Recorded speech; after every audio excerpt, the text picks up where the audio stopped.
पढ़ते हैं आगे नेक्स्ट टॉपिक की तरफ। शायद 5वां टॉपिक होगा, इसके 2 पार्ट है ना। पहले हम लोग देखते हैं एन से related some important results of an ना, एपी के एन पे ना, एपी चैप्टर है, वैसे जीपी का अपना अलग होता है, एचपी का अपना अलग होता है। फिर एपी के रिजल्ट के हिसाब से मैं आपको दे रहा हूँ, है ना, और एन ऑफ एपी लो खासकर लिख देता हूँ। सिर्फ एपी में ये बात ट्रू है जो हम लोग सीख रहे हैं ना। जल्दी जल्दी आप एक बार सुनेंगे ना, वीडियो को पॉज करके या फिर से रिवाइंड करके आप अच्छे से सुन सकते हैं इस चीज को ना। एक बार लिख लेते हैं, उसके बाद समझने की कोशिश करेंगे हम लोग।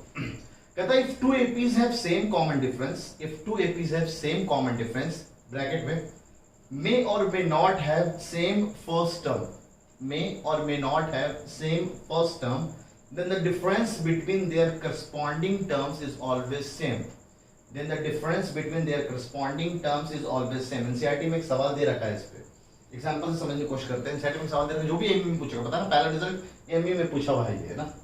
जैसे कहता है 2 एपी है जिसका कॉमन डिफरेंस 2 एपी है सेम कॉमन डिफरेंस इसके नहीं, उसके 100 टर्म के बीच का डिफरेंस 100 है, तो उसके 1000 टर्म के बीच का डिफरेंस कितना होगा, तो वो भी 100 रहेगा। वही बात यहाँ पे बोलना चाह रहा है, 2 एपी जिसका सेम कॉमन डिफरेंस है, तो उनका डिफरेंस जो होता है सेम कॉमन डिफरेंस, कंडीशन है कॉमन डिफरेंस सेम होना चाहिए, तो उसके कोई भी टर्म के बीच का डिफरेंस है वो हमेशा फिक्स रहेगा, सेम रहेगा। जैसे एग्जाम्पल के तौर पर एक एपी ले लेता हूँ मैं 2, 5, 8, 11, जिसमें कॉमन डिफरेंस 3 का है ना, दिख रहा है कॉमन डिफरेंस 3 का है। और एक मैं एपी ले लेता हूँ जहां पे मैंने 4 से शुरू किया और कॉमन डिफरेंस मैंने ले लिया 3 का ही रखना है, सेम कॉमन डिफरेंस। मे और may not have same first term same हो या ना हो, अगर हो जाए तो सेम ही एपी रहेगा, कॉमन डिफरेंस 0 हो जाएगा। तो मैं 4, 3 के कॉमन डिफरेंस से 7 बनेगा, फिर ये 10 बनेगा, फिर ये 13 बनेगा एंड सो ऑन। अब जरा कह रहा है कोई सा भी, मान लीजिए सेकंड टर्म के बीच का डिफरेंस मेरे को दिख रहा है 2, डिफरेंस बड़ा माइनस छोटा। अब मैं कोई भी टर्म के बीच का डिफरेंस निकालूं हमेशा वो 2 है, देख लीजिए आप।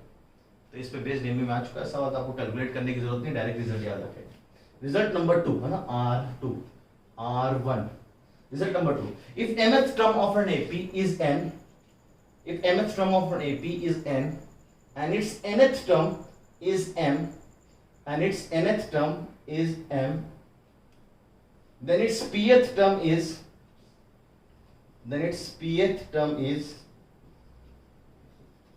m plus n minus p। तो जो भी हमने देखा वो अभी हॉलीवुड वर्जन था, जरा बॉलीवुड वर्जन देख लेते हैं ना। बॉलीवुड वर्जन एक लाइन में ना, मैथमेटिकल वर्जन, मैथमेटिक्स से जो बातें अभी बोली हैं हॉलीवुड में वो सब बॉलीवुड में से समझ में आएगा आपको। If mth term of an AP is n, mth term n के बराबर और nth टर्म m के बराबर, तो बताइए कोई सा भी उसका pth टर्म क्या होगा, तो हमेशा इन दोनों को जोड़ दो m और n को, और उसमें से p घटा दो, हमेशा आंसर आ जाएगा। यही रिजल्ट है जो एमयू में 2019 में एज इट इज पूछा था, सेम रिजल्ट। आप उलट के देख लेना जाके पोस्टर में, आपको दिख जाएगा सेम है ना। एमयू के 2019 लास्ट ईयर में ये सवाल आया हुआ है। आप इसको ना पूरा अंग्रेजी ना लिखना चाहो तो सिर्फ इतना लिख सकते हो ना, अगर ऐसा होगा तो रिजल्ट आया है ऐसा। एग्जांपल ले लेते हैं समझने के लिए, मैं इसमें एक हल्का सा प्रूफ देता हूँ। मान लीजिए एक एपी का फर्स्ट टर्म ए मान लिया, कॉमन डिफरेंस डी माना, तो ए mth टर्म यानी m माइनस 1 इंटू डी, ये n के बराबर दे रखा है, ये पहला इक्वेशन। ये nth term a plus n minus 1 into D, ये m के बराबर दे रखा है, ये दूसरा इक्वेशन। कोई सा भी उसका pth टर्म क्या होगा, तो कोई सा भी pth टर्म मतलब n की जगह पे p पटकना है, बस हमें a और d पता चल जाता, हमारा काम हो जाएगा। तो बस 2 इक्वेशन दोनों ने इसको सॉल्व कर लिया, ठीक है। तो ये ससुराल गया md माइनस डी md, तो ये m minus n times d हो जाएगा, ये n माइनस m हो जाएगा। d से डिवाइड कर दिया, माइनस कॉमन ले लिया, m minus n upon m minus n, ये गया भाई साहब गायब। तो d की वैल्यू आ गई -1, d यहाँ पे पटक दो, a की वैल्यू आ जाएगी, a पता d पता, तो आपसे AP पूछा गया, AP is equals to what? The pth term will always be equals to m plus n minus b। बहुत कमाल का चीज है रिजल्ट का फायदा। कल को मान लीजिए मैं आपसे बोलूं एग्जांपल, 10वां टर्म किसी एपी का 20 है और 20वां टर्म ना सर 10 है, इसका फायदा देखो करोड़ों का। एक इक्वेशन दूसरा इक्वेशन, अब आपसे कोई सा भी टर्म रिलेटेड में आपसे मैं पूछ लूं 50वां टर्म क्या होगा, the result will always be 50वां टर्म। इन दोनों को जोड़ा, इन दोनों को जोड़ा और 50 से घटा दिया, तो रिजल्ट इज -20। आपको भरोसा नहीं तो जाके 2 इक्वेशन, 2 अननोन a और d पटको, a और d से जाके n की जगह 50 पटको, कैलकुलेट करके देखो -20 आ रहा हो। तो यही सब रिजल्ट्स के फायदे हैं। आपके एनसीईआरटी में तो नहीं दे रखा है, 11th क्लास के एनसीईआरटी में दे रखा है result. RD Sharma R S Agarwal आपको रिजल्ट दिख जाएगा इस तरह का, ठीक है। तो RD Sharma R S Agarwal पूरा अच्छे से टटोल के ही मैंने बहुत सारे रिजल्ट्स आपको क्लास में करवा देता हूँ, इसका फायदा आपको दिख ही गया 2019 के पेपर में। एक और है, ये भी बड़ा मजेदार है। कहता है result number 3, m times the mth term of an AP, m times the mth term of an AP, mth term, m times the mth term of an AP is equal to, if m times the mth term of AP is equal to n times its nth term, then it's m plus nth term, then it's m plus nth term, इसको bracket ना लगाए ज्यादा अच्छा understood है, ये m plus nth term के बारे में बोल रहा है, then it's m plus nth term is always 0। बहुत शानदार है ना, बॉलीवुड वर्जन दिख रहा होगा आपको। किसी भी एपी का उसके mth टर्म में m टाइम्स मल्टीप्लाई कर दे, nth term n times, same सारे प्रूफ इस तरह से निकल के आए हैं ना। तो कहता है उसका m प्लस nवां टर्म हमेशा 0 होगा। बहुत शानदार, मतलब कल को मान ली मैंने 10 टाइम्स 10वां टर्म किसी एपी का 20 टाइम 20वां टर्म के बराबर आ रहा है, हो सकता है कोई एपी में ऐसा हो रहा हो, तो हम उस एपी में जरूर एक भविष्यवाणी कर सकते हैं, एक ना एक टर्म जरूर है जो 0 के बराबर है। अच्छा ऐसा होगा सर? होगा, आप देख लेंगे। 10 टाइम द 10वां टर्म, 20 टाइम द 20वां टर्म, तो कह रहा कौन सा वां टर्म इसका हमेशा 0 होगा, तो इन दोनों को जोड़ दिया 10 और 20 को, तो रिजल्ट इज 30। कहते हैं 30वां टर्म हमेशा 0 आएगा। भविष्यवाणी करके दिखाई देता हूं जब प्रूफ इसका। 10 टाइम a प्लस 9d है ना, मान लेते हैं AP. 20 time a plus 19d, calculate करते हैं। 10a 30वां 0 का मतलब हम ये दिखा दे a plus 29d equal to 0 निकल के आ रहा है, ये मतलब हुआ, दिखा देता हूं मैं। 10a और ये कितना लिखा हुआ 90d, ये कितना लिखा हुआ 20a प्लस 19 दो 380d।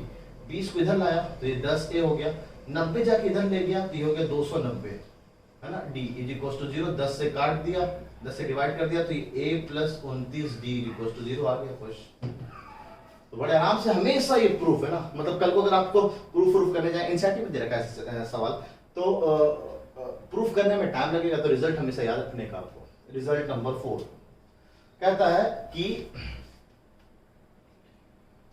if mth term of an AP is 1 by n, बहुत अच्छा, if mth term of an AP is 1 by m, नहीं सॉरी 1 by n, लिखिए यहां समझ में आएगा। mth term is 1 by n and nth term is 1 by m, m-वां 1 upon n, n-वां 1 upon m। तो एक बहुत खास बात कहते हैं इसका mnth term will always be 1। बहुत अच्छा सर, मतलब कल को अगर किसी एपी में ऐसा हो रहा होगा कि 10 टाइम 10वां टर्म उसका 1/20 के बराबर और 20वां टर्म उसका 1/10 के बराबर, ऐसी कंडीशन ही बोल रहा, तो कौन सा टर्म उसका 1 के बराबर होगा? हमेशा उस एपी में एक टर्म 1 जरूर होगा। वो कहता है 10 × 20 200वां टर्म उस एपी का हमेशा 1 होगा। इसका भी प्रूफ है, जैसे एग्जांपल करके दिखाया मैंने, उसका प्रूफ भी दे रखा है, आप चाहे तो जाके देख सकते हैं।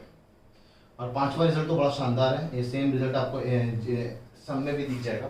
If the pth and qth and rth term of an AP, 5वां रिजल्ट है, result number 5, pth qth and rth term of an AP, किसी भी AP में pवां टर्म qवां टर्म rth टर्म वो a स्मॉल b और स्मॉल c के बराबर है, then if pth, qth and rth term of AP are a, b, c respectively, then a times q minus r,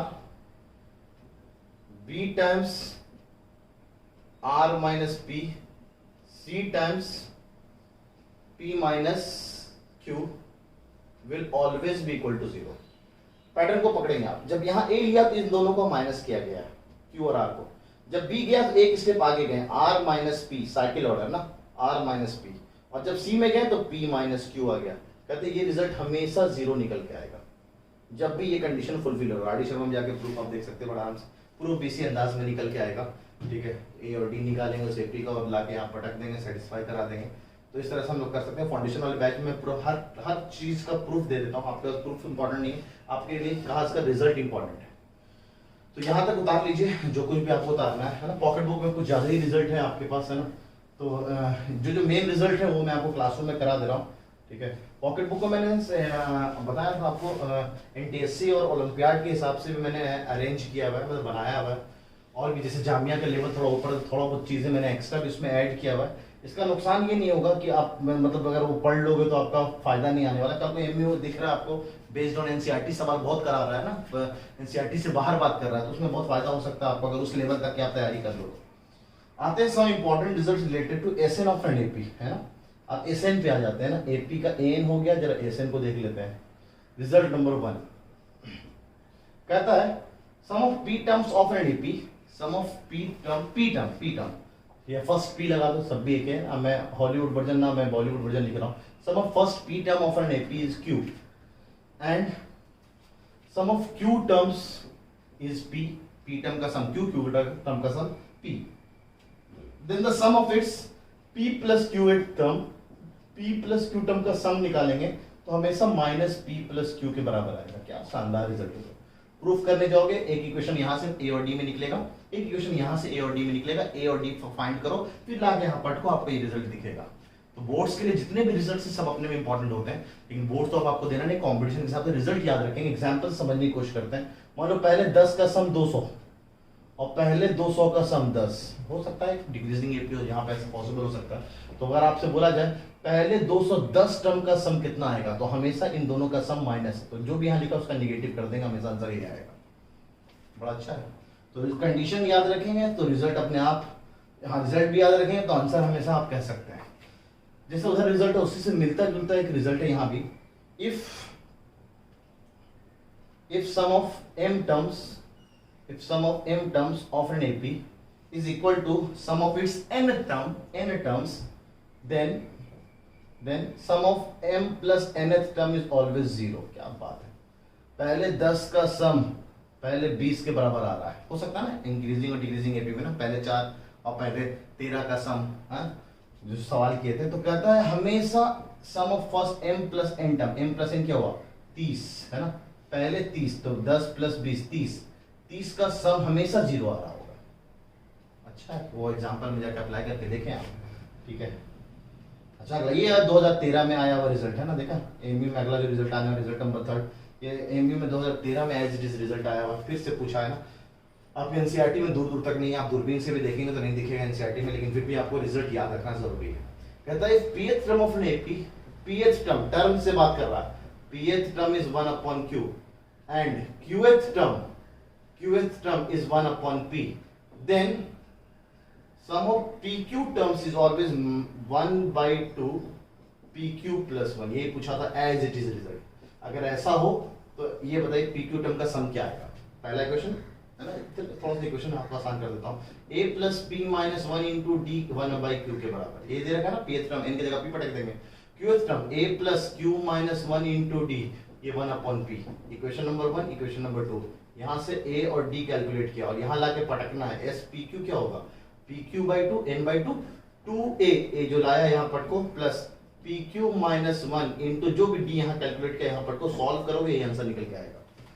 ठीक है, इस तरह से बोर्ड्स में जाकर आप डिराइव करोगे। मैं रिजल्ट बोल रहा हूँ, याद रखो, बल्ले बल्ले जिंदगी कट जाएगी आपकी, है ना, यूं ही कट जाएगा सफर साथ चलने से कि मंजिल आएगी नजर। अच्छा रिजल्ट नंबर 4 भी बड़ा मजेदार है, आपको एडिशन में दिख जाएगा रिजल्ट। कहता है if the sum of first n, लिखें आप, if the sum of first n, 2n and 3n terms of an AP, if the sum of, मैं बॉलीवुड वर्जन लिख रहा हूं, if sum of n, 2n and 3n terms of an AP v s1, s2 and s3 respectively, then s3 is always equals to 3 times s2 minus s1। बड़ा शानदार। then s3 is always equals to 3 times s2 minus s1। क्या कहने का मतलब, मान लीजिए पहले 10 का सम 200, पहले 10 का डबल किया, 10 का डबल यानी पहले 20 का सम 400 मान लें, 400 नहीं 800 मान लेते हैं, और पहले 20 का 10 का डबल किया, 30 का सम मान लो 1800, ऐसे कुछ दे रखा है, कोई भी में ऐसा मान लो हो रहा है। तो आपसे पूछा गया बताइए S3 मतलब दिस थिंग, ये रिजल्ट नहीं अब आपसे मान लीजिए आपसे ये पूछा जाए S30 कितना निकल के आ रहा है, तो S30 जो भी होगा वो हमेशा, है ना, S3n को मैं S3 बोल रहे हैं, वो 3 टाइम्स दिस माइनस दिस, यानी 800 माइनस 200 यानी 3 टाइम्स 600, 1800 के करीब निकल के आएगा। शायद 1800 ही लिखा था मैंने रिजल्ट, तो अच्छा निकल के आ गया था। तो हम लोग ये दो रिजल्ट पता तो हम अपने आप इससे ना, इसका प्रूफ है आपका आरडी शर्मा में, तो आराम से हम इसका रिजल्ट भी कैलकुलेट करके बता सकते हैं। ये रिजल्ट नंबर 4 है, इसको उतार लेंगे आप। रिजल्ट नंबर 5 जो है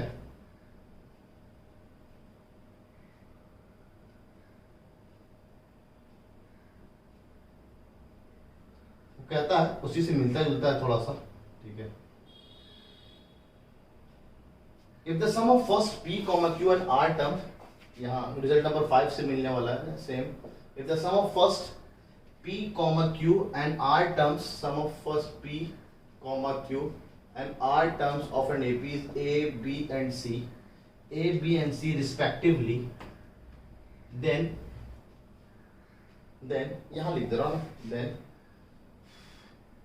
a by p q minus r, a by p q minus r, b by q r minus p, c by r p minus q is always equals to 0। शायद दिख नहीं रहा हो, यहाँ पे लिख दे रहा हूँ फिर से मैं, a by p q minus r, b by q r minus p, c by r p minus q is always equals to 0। उसी से मिलता जुलता रिजल्ट है बस, a q minus r। अब a by p, p का term आ गया, b by q आ गया, c by r आ गया ना, इस तरह से रिजल्ट को याद रख सकते हैं आप, है ना। तो ये 5 रिजल्ट है जो कि आपके एनसीईआरटी में नहीं है। एनसीईआरटी पे सवाल भी रखें, रिजल्ट लिखे हुए नहीं, तो आपको रिजल्ट याद होगा तो बड़ा फायदा होगा, ठीक है। अभी तक ये लास्ट 2 रिजल्ट कभी पूछे नहीं गए, ठीक है, फिर भी आप उतार लेंगे तो आपको फायदा होगा ना, आगे काम भी आएगा। पॉकेट बुक में रिजल्ट थोड़ा ज़्यादा है ना, तो आपको फिलहाल मैं जितने काम किए इससे हट के नहीं बता तो अभी तक जितने सवाल किए हैं आपके क्लास नोट से ही मिल जा रहे हैं आपको ऑलमोस्ट सवाल, ठीक है। तो आज का लेक्चर में दे रखते हैं, till we have finished with the AP वाला पार्ट। लॉग क्या बता रहा हूँ, लॉग इसी लेक्चर नंबर 12 का ही मान लीजिए आप बी पार्ट होगा, ये 12 का ए हो गया है, वो बी पार्ट हो जाएगा ना, समझ लीजिए आप। लेक्चर थोड़ा ज़्यादा हो गया, बोल रहा हूँ, सवाल ज़्यादा कराने के चक्कर में लेक्चर का टाइम थोड़ा ज़्यादा लग गया है, उसके लिए माजरत चाहूँगा, ठीक है। लेकिन आपके भलाई के लिए मैं इतने सारे सवाल करा रहा हूँ। तो हम लोगों ने एपी का ऑलमोस्ट चीज़ें देख लिया है। आज के टर्म में मैं कुछ रिवाइज नहीं करा रहा हूँ, सब कुछ आपको आज का ही आज पढ़ा हुआ है, तो आपको पता होगा आज आपने क्या क्या सीखा हुआ है। और आज चैप्टर फिनिश करें। देखिए आज मैं एक चॉकलेट सवाल तो नहीं, एक मोटिवेशनल स्टोरी, बहुत खास मोटिवेशनल स्टोरी, जिससे आप ये सीख पाएंगे कि इंडो इस्लामिक जीके वगैरह कैसे पढ़ना है, कहाँ से पढ़ना है। ये मोटिवेशनल स्टोरी मेरे करीबन 10-15 मिनट का लगता है, तो इसलिए मैं लॉग आधा घंटे का लॉग है, लॉग के बाद ये मोटिवेशनल स्टोरी मैं आपको उसी वक्त सुना दूंगा, ठीक है। तो आज तो फिलहाल हम इसको फिनिश कर लेते हैं चॉकलेट सवाल के साथ। अक्सर लोग इंडिया में ना, खासकर इंडिया क्या मोस्टली जगह ज़्यादातर देशों में, पाकिस्तान में भी, श्रीलंका में, ये क्रिकेट बड़ा फेमस गेम है ना। क्रिकेट बहुत अच्छे से लड़कियां तक भी क्रिकेट खेलती हैं और देखती भी हैं, ठीक है। हमारे इस बार वुमेंस टीम में भी क्रिकेट में फाइनल तक जाके हार गए बेचारी, लेकिन फिर भी बहुत मेहनत करती हैं।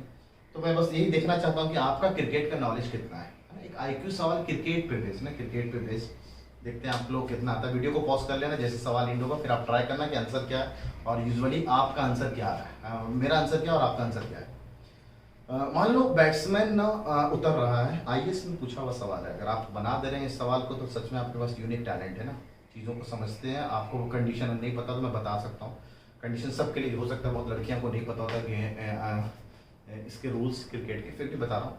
मान लीजिए बैट्समैन जो उतरता है ना, इसको ओपनर कहते हैं, ओपनर के बाद फर्स्ट डाउन, सेकंड डाउन, इस तरह से होता है।